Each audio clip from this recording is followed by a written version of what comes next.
Okay, would you please say and spell your name? I am Lane Hall, Lanehall. And to start us off, if you would, just give me a kind of autobiographical sketch of your own travels through the world of higher education, the institutions you've been at, and in what capacity, the kinds of work that you've done in higher ed. So,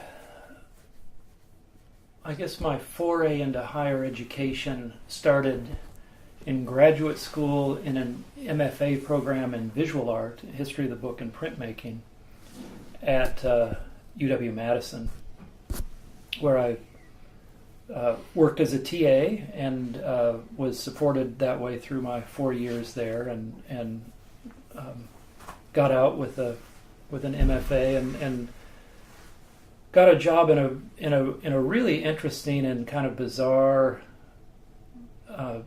college down in the Quad Cities being the Iowa, Davenport, Moline, Rock Island, and Bettendorf. So this was Takeo Marycrest University.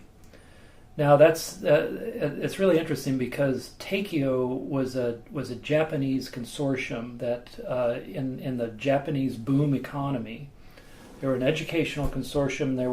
They were buying different universities that were kind of in a way sort of failing small liberal arts universities. And they were purchasing these distributed around the world. So there were a number in the U.S. There was one in Raleigh, North Carolina, one in Iowa, or two in Iowa, one in Denver. It used to be Regis College. There was one in Maastricht, one in West Germany and East Germany, and they were looking at that point to establish some footholds in Vietnam and in South America. So the Marycrest part of Takeo Marycrest University was a Catholic college that was first a women's college that still had a strong presence of sisters of this particular order. There was a strong Catholic college of more kind of traditional across town. So the Marycrest was it had fallen on hard times, and the idea with the Japanese having a partnership with them was kind of beneficial to everyone, it seemed, where we would get Japanese students. They would be able to have their experience abroad and kind of integrate into American higher education. Now I went there because out of graduate school I was an early adopter of digital technology. So at a time when there were few jobs in digital modeling and animation, in computer art basically. This college happened to be one of the first undergraduate programs in the country. So, what year are we talking about now? This was I came here at UWM in 97. So this was early 90s, 1990, 1991. Mm-hmm. So it was really interesting. On one hand, the clash between this very kind of idealized vision of a curriculum, really quite fascinating, that students could join at one kind of node and then move, spatially move, geographically move around. So a student could do some work in Japan, some work in Davenport, Iowa, some work in East Germany, and some work in the Netherlands. As an example, if a curriculum made sense for their path of study. So I ended up teaching for a year in Maastricht at a institution there that was Takeo Maastricht, And right at the point where it seemed like, wow, this is a really exciting place to be, because nobody was doing anything like this in terms of an integration model of international education, but within a distributed network, not just study abroad, but an actual kind of organic network. At that point, the Japanese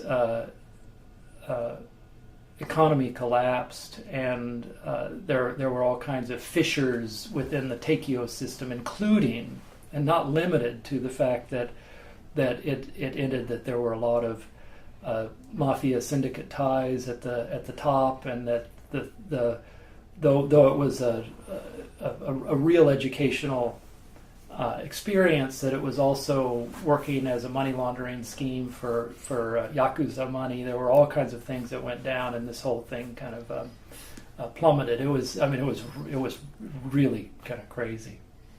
So that fell apart, and at the point where that fell apart, my wife and I and young family at that time realized that we needed to move on. So we came here, where I sit at UW Milwaukee. I got a job here in the art department. I was teaching bookmaking, printmaking. I was tenured within the art department, and did a lot of professional work there, and yet I've always been very interdisciplinary in my interests, particularly bridging literature and visual culture. So, having made deep friendships in the humanities, and just kind of a relational network of colleagues that were interested in similar questions of the digital, I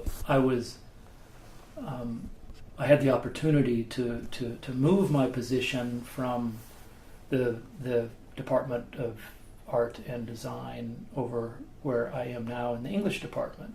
So within this context, I'm able to develop and teach courses in I think of them as cultural and historical places where literary culture and visual culture merge. So, for instance, I teach a seminar that I call From Dada to the Web, where we look at movements like Dada and Surrealism, and the Oulipo movement, and Fluxus, and these points that are taught in from the point of view of both literature and visual art, and I look at those and present those in a way that how those movements have prefigured and configured issues that are amplified or lost through new technologies. Mm-hmm. So that's where I am now. Mm-hmm. I also have been very involved in what we call the Wisconsin Uprising, which was, I think my whole involvement with it was not so much through the union busting of it, but through my understanding of what that would do to particularly Milwaukee's school system. So I've been involved at a grassroots, ground activist level with that, and have also ended up in the last 3 years working as an activist for social justice issues. Okay. And you've also done some administration here? I have done some administration. I was the chair of the art department for a while. I headed the graduate program. I've done some in the English department of what we call plan coordinator. And I'm currently on the university committee, which is the executive committee of the Faculty Senate, which is a 7-person committee that is, I guess, kind of the membrane or the conduit between the administration and the faculty. So it's as far as faculty governance goes, and governance is strong in the Wisconsin tradition. It would be I think the most influential committee in the university without being an administrator. Mm-hmm, mm-hmm. Yeah. Okay, good.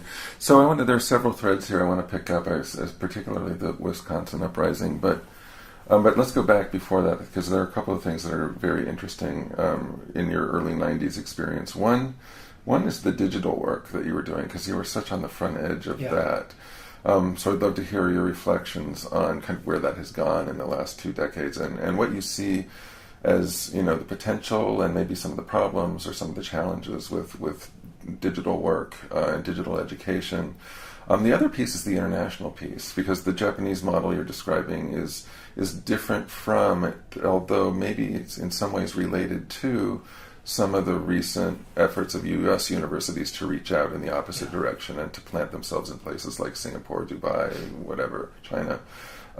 So anyway, if you want to just reflect on those two strands a little bit. Yeah, and they're so the to talk about digital, I would need to backstep a little bit into graduate school. So in the mid '80s, even backstep before that, I had come from. I'd gone to graduate school to Madison to pursue my MFA, but it really come from a place where I'd been working as a carpenter and been pretty much living off the grid, and fairly seriously in that way. So I had absolutely no relationship at all to the emerging computer technology at that point. That meant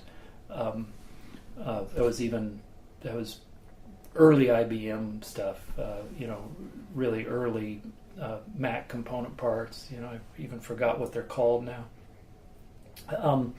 So in graduate school, I met a professor who I liked very much, who there were a handful of students interested in the question of computers as art making tools, and this professor Ted Pope pretty much turned over this small computer lab to us. It was the best club of any club, in the sense that your engagement and desire gave you entry. They were kooky, wonderful people they were from computer science and art and education. It was just organically interdisciplinary. So though I had other more traditional art making courses, they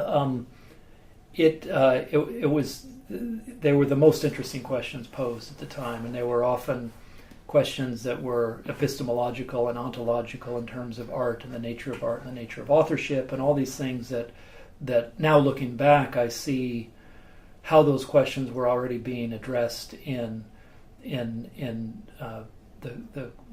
culture of high theory within humanities.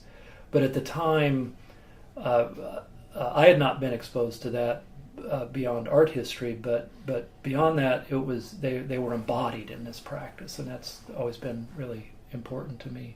So that though at the time, I essentially had to do 2 bodies of work, because none of my other mentoring professors would even acknowledge. I would get these kind of glib phrases like, "Oh, computer art, isn't that an oxymoron?" And that would just dismiss the whole thing. So instead of despairing over that, I just did 2 bodies of work and presented one body to one set of mentors and the other body to this one individual mentor, which was like really where the cool action was happening. So that put me without any forethought. It was just luck of engagement. I'd call it dumb luck, except it was engaged luck, right? It put me at a position right when some jobs were beginning to be defined around digital art, and there were very few. I mean, like in the whole, the College Art Association is it's like the MLA, and there were like 2 jobs in the year that I was young and on that market. Because of being in that position with that training, I got this one that was at this weird place that, was rather odd place to end up with, but it was like focused right in on teaching the digital. So early on, it felt very much like a fringe, like the kind of classic sort of kind of geek culture, the fringe techies, and generally highly gendered. Not all male, but most of our students were young men. And at this particular place, it was very kind of operational and instrumental. That is, it wasn't a theoretical program. It was like, here's how you animate stuff, great things, like chromium spheres that reflect Captain Kirk's face back at him as he's holding it in his hand, things like that. Wonderful stuff, kitschy. When that just by nature of the institution it was in, the Teikyo Marycrest, it sort of intermixed the international with that.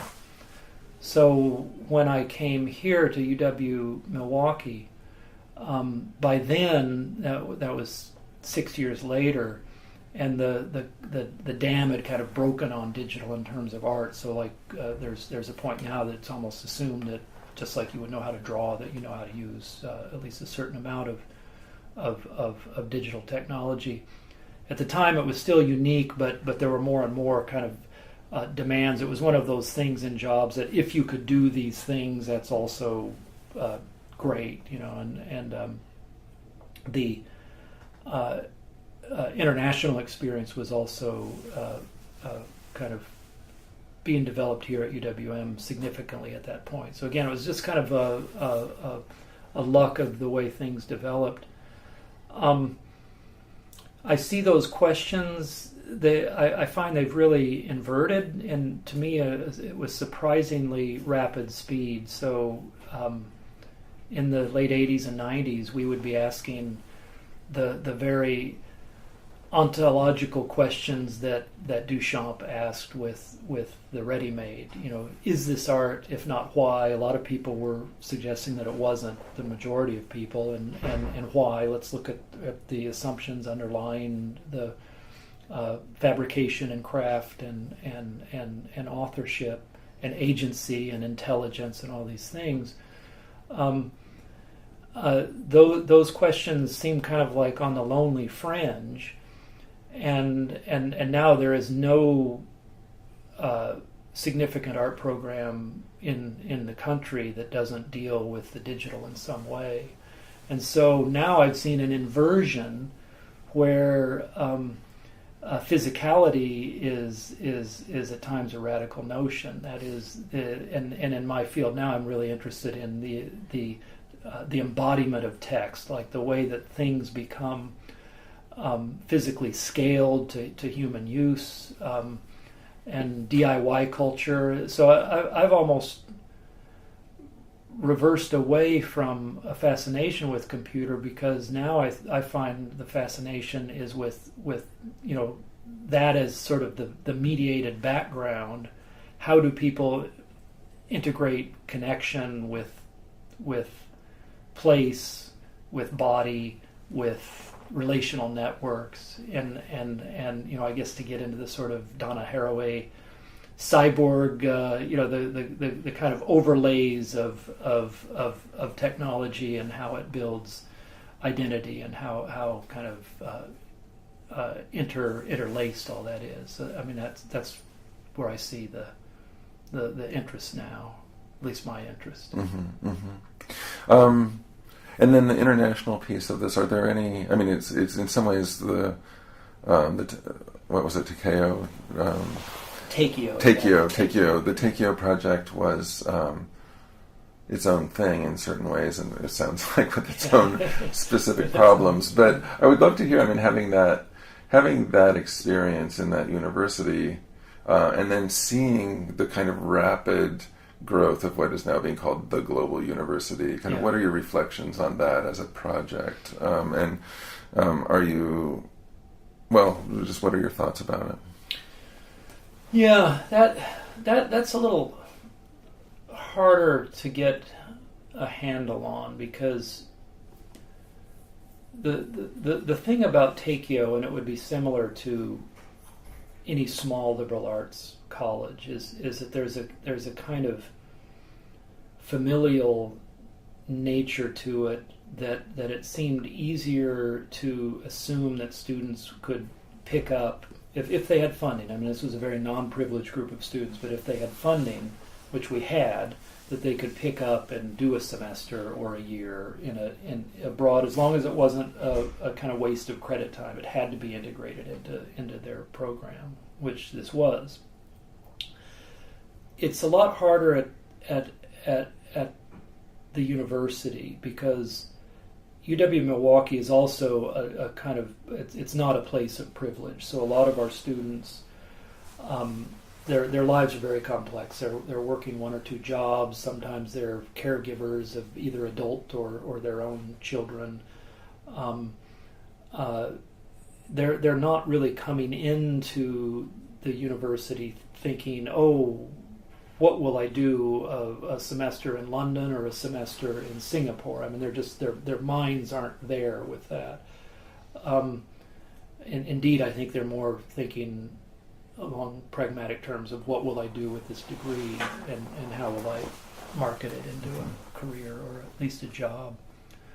So I think that at UWM we're making very real and earnest efforts to offer students international experiences, but I think often they're much more difficult to translate. Mm-hmm. I also see with some amount of cynicism that, well, in the same way that Teikyo, I mean, to be real blunt, Teikyo at first it looked, the Marycrest part of it looked to the Japanese as sort of the sugar daddy, the cash cow kind of thing, and I think ethics get involved with that. That is, in this case, the Japanese students would come and pay full tuition that nobody else paid, that people wouldn't have gone to that college if they had to pay, and yet full American tuition at that time was a lot less than Japanese tuition would have been. But it still felt kind of like a little bit sleazy. Well, it's like you're mining an interesting ethical situation. You're mining a resource, and even that the name Teikyo had a certain cachet in Japan, and top tier students couldn't get into their Japanese schools, but they could get into these schools and still get. The second tier students could get into these schools and still get the name. So it'd be like having, like Yale or Harvard attached to your undergraduate degree, even though you didn't really go to Yale or Harvard, right? It would be like Yale Southwest or something. Mm-hmm. I see some of that here in that as we are really devastated by the kind of austerity budgeting and austerity narratives and a seeming unwillingness to fund higher education certainly at the level that once made the Wisconsin system great. We are looking towards different cash streams, right? And one of those is international. So I think when that's done ethically, I've got no problems with that. But when it's done as sometimes it is, where you just you bring in 40 students from China and throw them in a dorm and kind of like worry as the problems unfold, deal with it then. I mean, I think that's kind of a problem, rather than like here's an integrated program that the investment is it's already been vetted enough that the investment for those students is such that it's worth their time. Mm-hmm. Can you name specific programs that you would regard as a model, ones who are really doing that well in terms of all of the various dimensions of it, the education of it, the ethics Yeah. of it.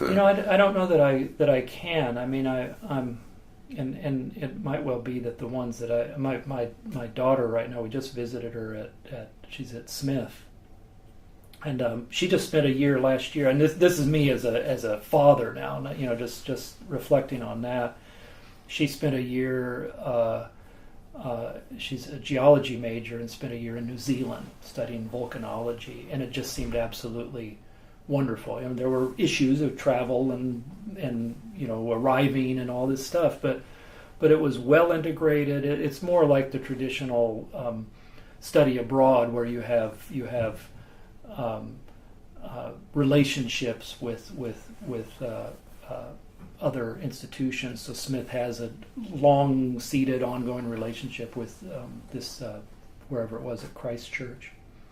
But the experience was great, and I would look at that as there was no question in my mind as a father that this was a real kind of profound and worthwhile experience for her. It's interesting that you go back to a kind of an older model in answer to that question, which isn't to say that there aren't successes among the newer models. Well, and my problem is I really don't know those, because the Teikyo, I experienced that, and I even the fruit of it, in the sense that we lived in Maastricht and taught there for a year, and so we were part of that interconnected kind of rhizomatic university before it fell apart. Where that is happening in those kinds of like structural ways, I'm sure it is, but I'm just not connected with it. Okay. Well, let's talk about the austerity programs that you mentioned, and specifically here in Wisconsin. I would love to hear your narration of the Wisconsin uprising and kind of the things that led to it, and what it means or has meant for this campus in Milwaukee. But also more generally, what are some of the broader lessons? I mean, what are the things that people in the rest of the country should be taking away from the Wisconsin experience to really think through the changing relationship between the public sector, the private sector, and the American university? Yeah. Could you ask a more complex question? How many days do we have here? There's just so much with that, because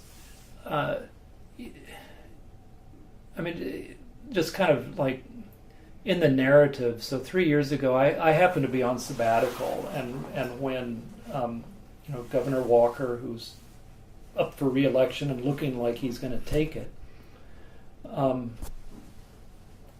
when he came in, anyone who was a Democrat, liberal, progressive, or to the left of that, was worried about it. And it just kind of hovered there from November to January. It sort of hovered like a hurricane perched off the ocean, because you could just feel things were going to be pretty rough.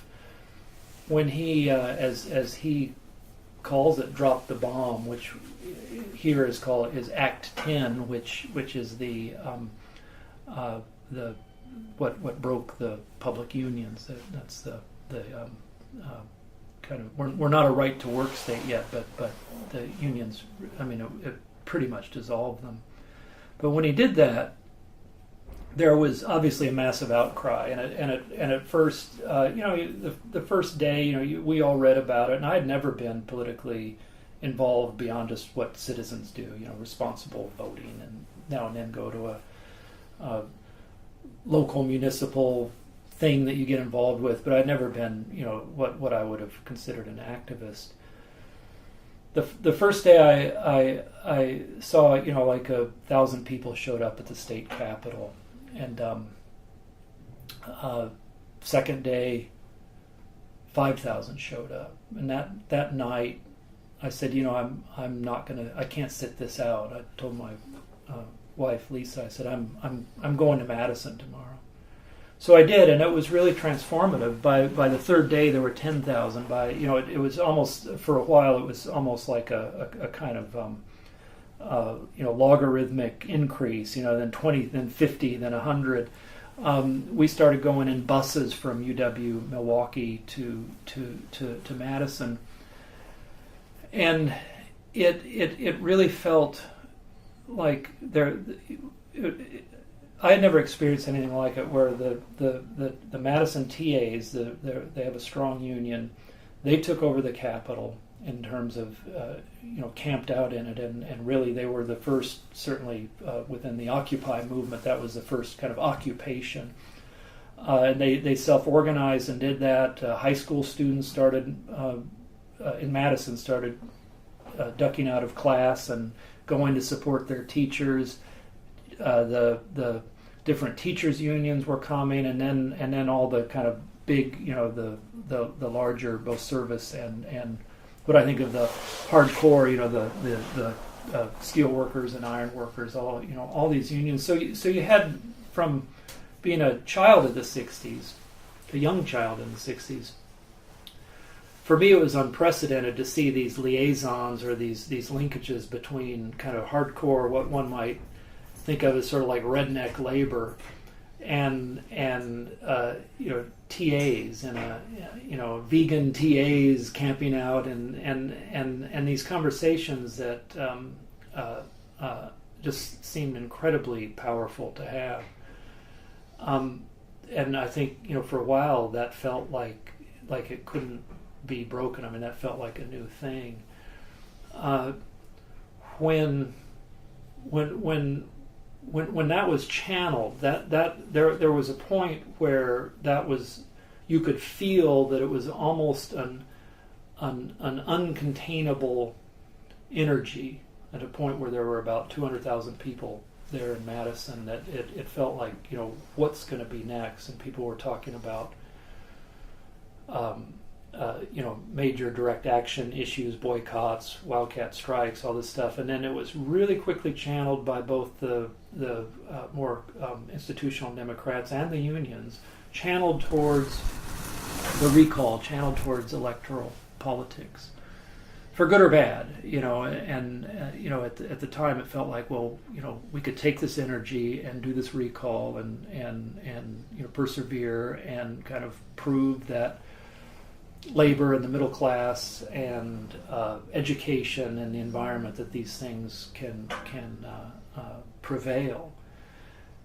Obviously it was a big disappointment and really rough when we lost that recall, and we've been struggling ever since. So what does this mean in terms of education? Well, the Act 10 was really visible and instantly famous, but also there's been an attempt to really break public education, and it's been done through the expanding the voucher school movement, is expanding the charter school movement, the vouchers in particular, giving tax breaks, serious tax breaks for parents to send their kids to private schools. So for a while, that tax break, and those things were like socially really good things. In Milwaukee, the genesis of those were for people in impoverished neighborhoods to be able to have, to send their children to schools that were out of their district, and to get a bit of a tax break to do it. Now, upper middle class people are getting tax breaks, $10,000 per student to enroll their students in private high schools or private grade schools. So that starts to break down public education. The budget itself, Walker pulled it was almost $1 billion out of the public education, and with a lot of tactical fanfare that he's saving the taxpayers' money, but it's crushed particularly the Milwaukee school system, which is Milwaukee has the largest urban population and the largest population in or near poverty, and some of the most entrenched issues in terms of education. So I've participated in so many marches and actions with MPS, Milwaukee Public School teachers, with their union, which is the MTEA, which in a way has been fun because part of what I never would have been hanging out with, fifth grade teachers and SEIU unionists or whatever. So that's been a nice thing with that. But are you unusual in that, or has this situation created a lot of alliances? I think there's been a lot of alliances. I would like to say there were more among my colleagues. I mean, I can think of some really significant ones, some of whom you know or you've met. I think for a while it felt like it was radicalizing UW-Milwaukee a bit, but I think that UW-Milwaukee easily just kind of settles back into a kind of sort of like anxious bubble. It's not a happy bubble because we're not well funded and we're often very resentful about all the money that goes to Madison, and it's a very asymmetrical situation. Yeah, well, that was one of the things I was going to ask you about, is how the state system overall, of which there are more branches than I was aware of. A lot, yeah. There are a lot of UW schools. What has been the kind of systemic strategy for absorbing the cuts? The systemic strategy has been kind of brutal in terms of, now if we're talking about, so the system, there's the flagship institution is Madison, obviously, and they have a massive infrastructure and a massive endowment and all kinds of grants and patents and all the things that great first class research university does, which isn't to say that they aren't struggling under this, but they have much, there's a huge kind of body that absorbs some of this.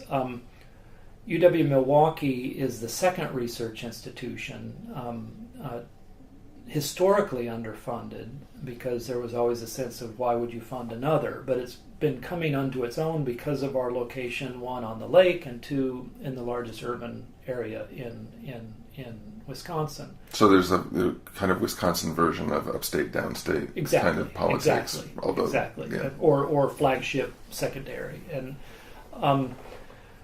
so we've always been struggling against that, regardless of what what governors in power or not. I mean, I've been here since '97, and there's never been a budget that says, "Oh, lucky us, we can expand finally." It's always been a budget of what are you going to cut and how much of it are you going to cut. As we're trying to absorb what's going on now, I think Madison has had a relatively painless time absorbing it. With us, it's been really brutal because we've always been so underfunded that we're down to cutting where it's just crisis. I mean, the school of L&S is massive, and I don't even know how our dean is sleeping at night because there's just so much. There's just it's almost an impossible figure to make up.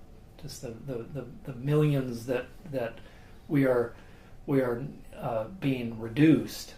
It's just crazy. So I don't know where that goes. Yeah. Well, when Governor Pataki tried to do a similar thing in New York about 15 or more years ago, 20 years ago now, one of the things he ran up against very quickly was that, as if it had never occurred to him before, he found that these campuses were often the largest employer in their region, and that put the brakes on his project very quickly. That hasn't happened here in Wisconsin. differently than that, and that, as you mentioned, there's a lot of 2-year campuses all around. I mean, the system is big, so it's Madison, Milwaukee, and then what they call the comprehensives, which are 4-year campuses like Whitewater and Platteville, and then a lot of them, and then 2-year kind of feeder programs where you could go to that, and then your credits transfer to one of the UWs. It has been suggested over and over and over that there are way too many for the population, and I think that that's probably a valid critique, and that would be something that any kind of like CEO, manager, downsizer would look at and say, well, we really don't need one up in wherever, we can close this or consolidate that.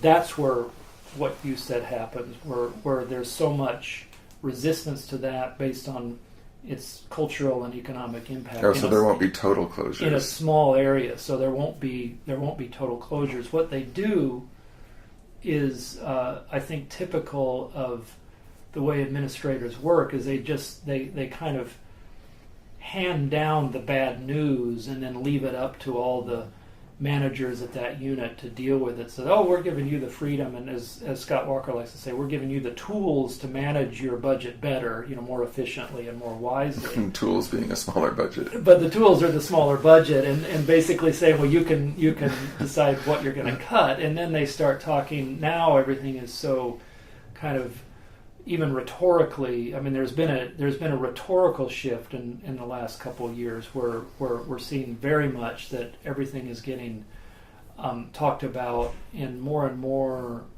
clearly corporate terms, and it's much more about the kind of career, job, the vocational kinds of, and it might well be like new vocations like information sciences and high tech and health, and that's not all bad, but education is the things that are most likely to be cut or the most often talked about with derision are the very things that I might have thought of as definitive of education in terms of like liberal arts. Yeah, so now in that context then, I mean, thinking about your role on that executive committee that you described, so what kind of work, what kind of either like, I guess, defensive or reparative work are you able to do from that committee? And also in that context, I mean, what are the arguments to be articulated on behalf of the arts and sciences in this really harsh kind of metric context? Yeah. Those are really good questions. So the reason I got on this committee was trying to kind of I sort of did a self-analysis of the possibility of the activist scholar, right? And so I can have these experiences out on the street just as a citizen, and kind of started a direct action group, and then I can have impact and experiences in what I teach and how I teach in the classroom, and then I can look at the institution and have whatever impact I can within its administrative or governance structure, right? So, on one hand, with large institutions, you're any kind of push you give. If you give a certain kind of, you pull a lever or give a push, you never get a direct response to that. It's a Rube Goldberg. Yeah.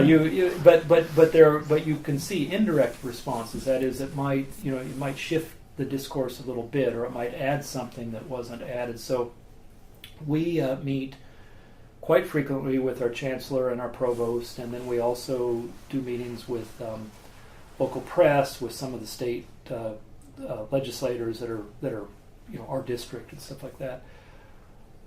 Obviously, with each group, there are different issues that come up, but specifically as they go forward and talk about education that's entirely in corporate terms or entirely in vocational terms, like the only, it's an instrumentality argument that the only thing of value is something that can immediately convert to a job that's even the concept of the jobs are like really narrowed down in. We can kind of bring up issues of broader education, of the the classic need for the well-rounded citizen. And often you'll get people, they're not going to say, oh no, I don't believe in that. They'll go, oh yeah, that too. Oh yeah, we love the arts, and if we support this and get money coming in from this corporate think tank or series of patents or whatever, then we have this much more that we can like subsidize the arts. But the arts are always looked at, and the humanities now too are looked at as sort of the subsidized thing. Culture is subsidized by economy. So how do we mix that up? How do we continue to sort of be a fly in that particular ointment? And that, for me, that's like an ongoing thing. Tactically, how do you do that? The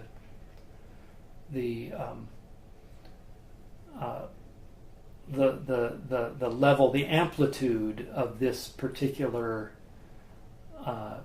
campaign, what I might think of as an attack, is really quite profound. I mean, we've always lived. I mean, we're not. This has always been there. Even good questions like I go back to like John Dewey, and the good questions about education's role in nation building or in culture building, and that push and pull has always been, really critical, but the aggressiveness which and asymmetry of this right now is really stunning. Yeah. And I do think, I mean, I think it's transformative in a way that ultimately is not healthy for the long-term survival. Well, clearly, and I mean, for people who study the kinds of things that we study, it's almost, it's crazily obvious that that's the case, that this is unsustainable. Yeah. In that it reduces humanity to our economic niche and nothing else. Yeah. Nothing else. Yeah. Not civic, not nothing. Yeah. And that isn't sustainable, clearly, or at least not in any kind of society that we want to live in. How do you understand the social vision that's behind it? Is it just short-sightedness, or is it worse than that? And how do you see what are the discourses to be opened up to turn that tide, or what are the interventions to be made?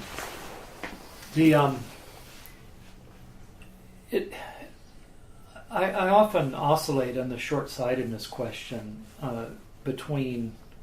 It's sort of like it's a question of willfulness. Like is Fox News are not so much the watchers, but are the producers of Fox News willfully ignorant? Willfully propagandistic. That is, they've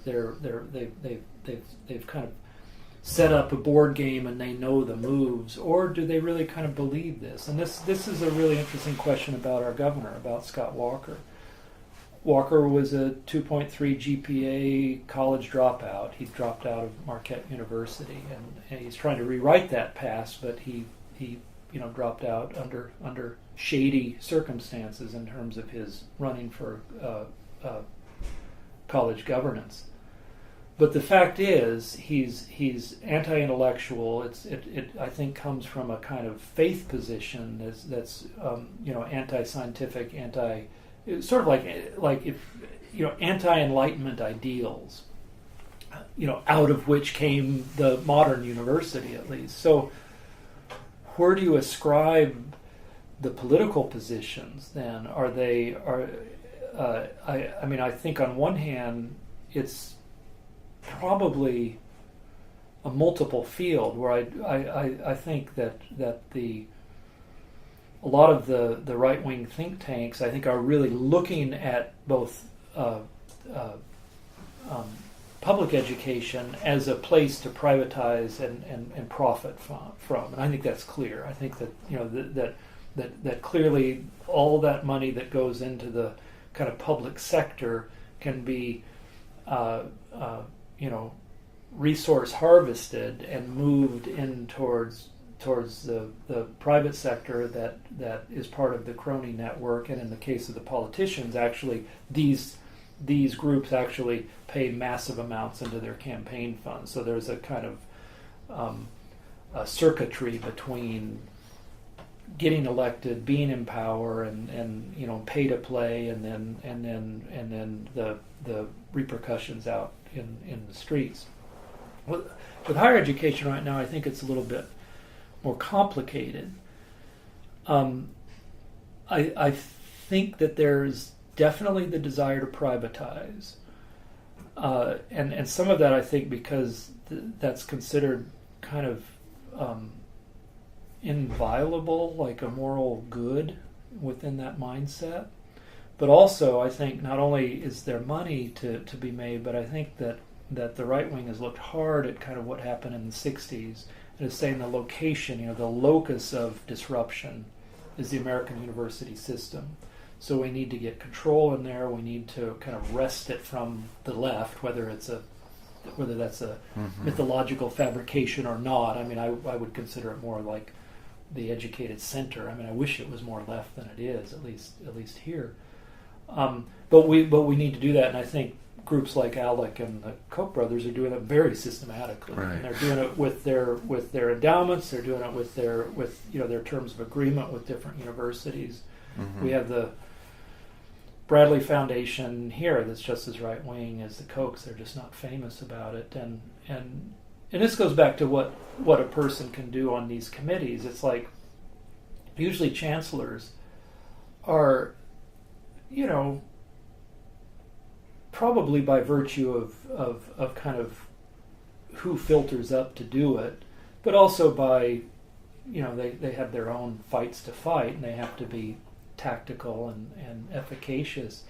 But generally speaking, they will happily join any kind of liaison with any of these people that if there's a potential for money coming in, and we can kind of remind them of the strings attached often, and we often do that. Mm-hmm. And that doesn't necessarily stop the relationship, but at least it puts them going forward as a little bit more complex. Yeah. And if it gets too egregious, like I do feel like if there was an endowment here from one of those foundations, like there has been in Florida, where you know, like in the poli-sci or history department, if there was a chair endowment, but the, you know, the members of an outside board were the ones who got the final say on who got the job and what the curriculum was. I think that kind of thing would create open insurrection here. Mm-hmm. And that's the kind of thing that we can kind of remind as we get close to those things, we can kind of remind our own administration that, you know, we're not you know, silent and totally impotent here, you know. Right. Well, I want to come back to that in just a second, but first, just to kind of pull out something that you said earlier. So when you think about someone like the Koch brothers or Governor Walker here in Wisconsin, you know, it seems like we're talking about a pretty specific and recent series of interventions and events on the part of the political right. But in the terms that you've phrased it as the kind of disciplining of the university by the right wing, that seems to set it in a much longer term kind of project that goes all the way back to Governor Reagan's California in the 60s. Do you see this as pretty much a straight line kind of trajectory over these decades? Yeah, straight line, but the line, the amplitude of that line, you know, I think for a long time, both by fault of inattentiveness, I think for a long time that there's been a shadow campaign that's gone on. That's been very much there, and in hindsight, clearly there, and some of that are broader kind of shifts, just like that have racked industry and even demographic, and things that are really like beyond any particular political regime. But I think that in terms of the kind of willful manipulation, there's been a lot that's gone on, and that's been very, very kind of covert. And I think that really, in part because of movements like the uprising in Wisconsin, and the Occupy movement, and the student debt movement, and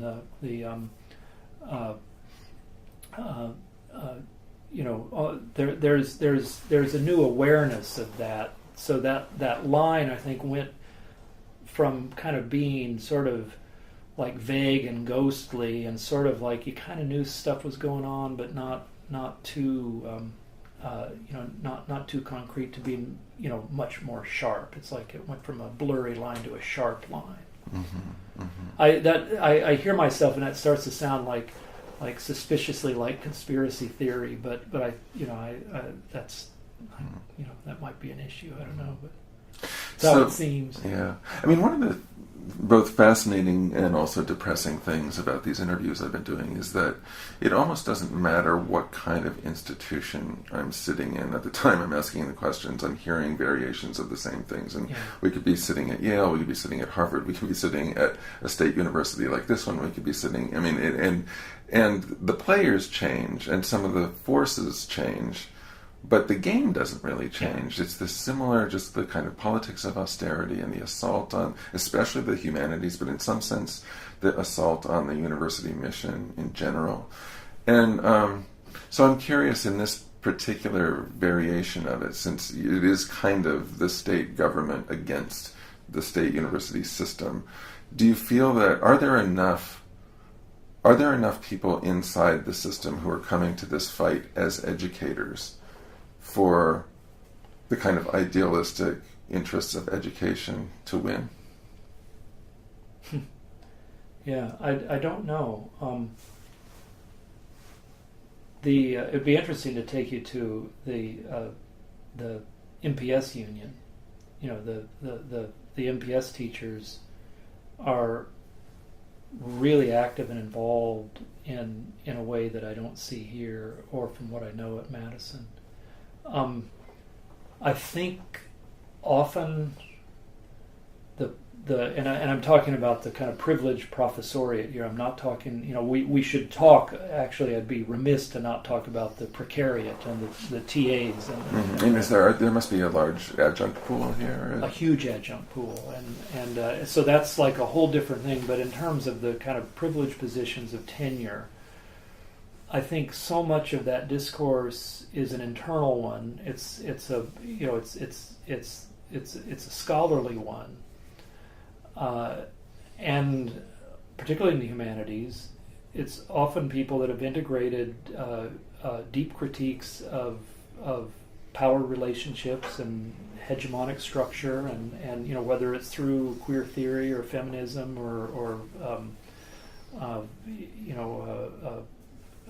French theory. I mean, whatever it's through, often to me those critiques feel entirely solipsistic, and as bright and nuanced as they are, I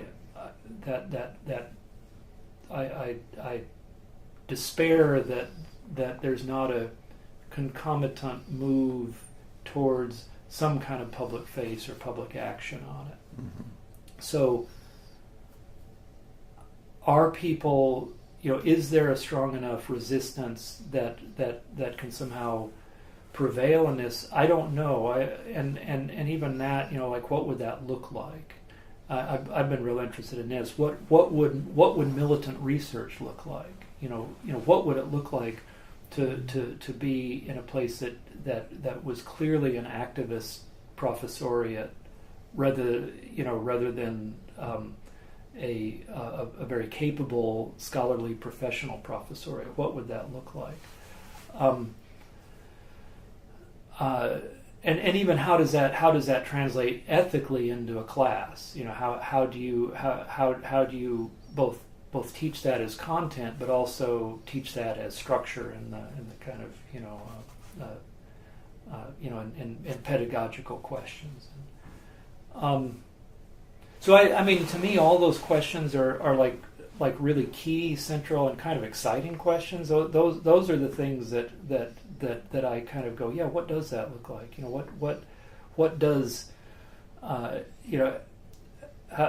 does one integrate these concerns so they're playing across multiple bandwidths? I would like to think that and I do think that if something became iconic here, we would have a quick outcry, and there would be all of a sudden, you know, a lot of loud voices at Faculty Senate, out in Spates Plaza, over at Chapman Hall. I've seen it happen.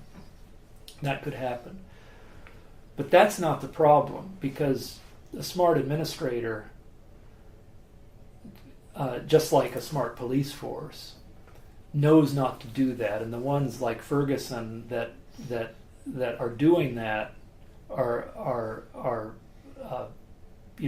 derelict in any kind of like capacity for intelligence. The problem is that these things move very slowly and very incrementally, and it's always just kind of like right on the level of the, you know, it's always just kind of a whisper or shadow, and it moves, and you hear about this and another, and oh yeah, we got another bad budget. Oh, we got more. Right. But it's like it's in paper cuts. It's in paper cuts, yeah, and it's kind of the nature of us that when we have enough privilege, we say, well, it's still a pretty good gig, you know. I haven't had a raise in 8 years, but you know, and we're teaching larger classes, but I still love it. I still love to teach. So you kind of go forward, and it never radicalizes itself. You're kind of aware, you know, and usually what happens as people get to be our age is, instead of getting empowered or angry or enfranchised, they get bitter and disenfranchised. Right. They go, well, you know, fuck it, I'm tired of getting screwed. I'll just retire now when I can get out, or you know, I won't, you know, give them any of my time, or you know, whatever, you know. And I mean, I hate to see that when it involves our mission with students, but generally here at UWM, people take their teaching mission pretty seriously. Right. But you see that happen where people start to resent it, and then they just check out. Right. You know? Yeah, which is, I think, one of the reasons why the movements among graduate students and adjuncts are so important, because those are movements that I think maybe can re-energize the people like us who are more comfortable and older, and maybe get us to redeploy our power in a different way inside the university. Because not just because, I love that phrase you used, the precariat, not just because those are the folks who are most precarious in the system, but also because, you know, they're the kind of canaries in the coal mine, and the argument that they are making is, you know, to us, to our generation, you know, we're not just fighting for us, we're fighting for the university that you thought you knew. Yeah. Well, and that's a good example back to like the kind of levers of faculty governance that can be pushed. And so, like I mentioned, I'm not saying this out of resentment or anything else, but we haven't had we the faculty haven't had more than a 1% pay raise. I mean, we've had 1% pay raise in the last 8 years. And we're, you know, statistically, we're 30%, you know, under median pay of our comparative universities. So there's a serious retention problem here, and that varies with people, and it varies with disciplines. But that's, how much variance is there from flagship to branch? quite a bit. Yeah. Quite a bit. But even flagship is starting to feel that. But that's serious.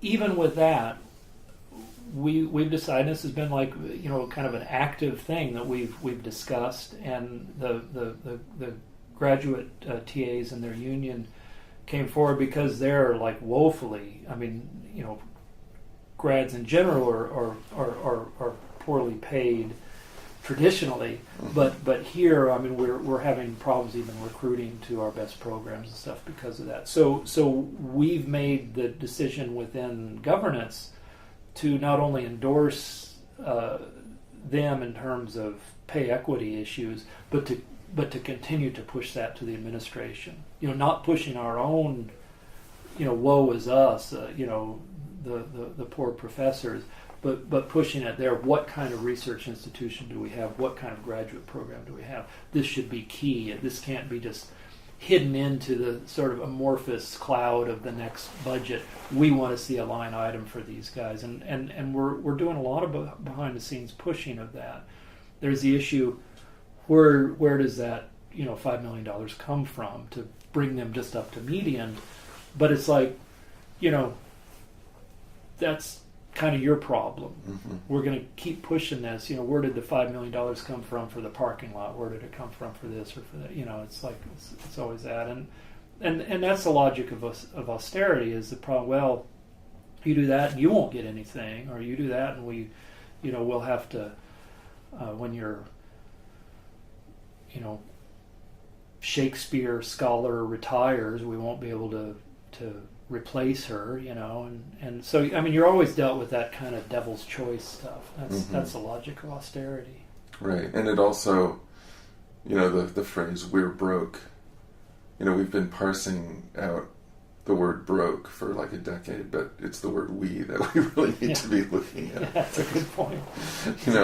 But that's the austerity program is always rolled out that way. It's a steamroller coming down the pike, and it's very hard to make arguments against it. Well, I've really appreciated this conversation. Is there anything that we didn't get to that we ought to have, or are there any parting comments you want to make?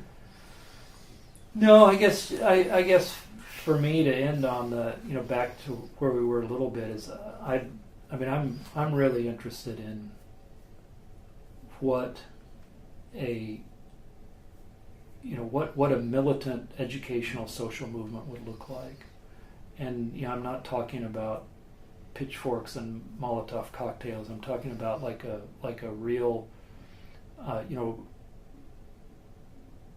the professoriate kind of like redefining its needs in this broader struggle that feels really urgent right now, and it's, I was really involved in the big climate march in New York City, and one of the things that was the most powerful, other than the huge number of people that went to it, numbers are always cool, but what was the most powerful was, as the activists are calling it, the intersectionality of it. That is the groups across social justice groups, indigenous rights groups,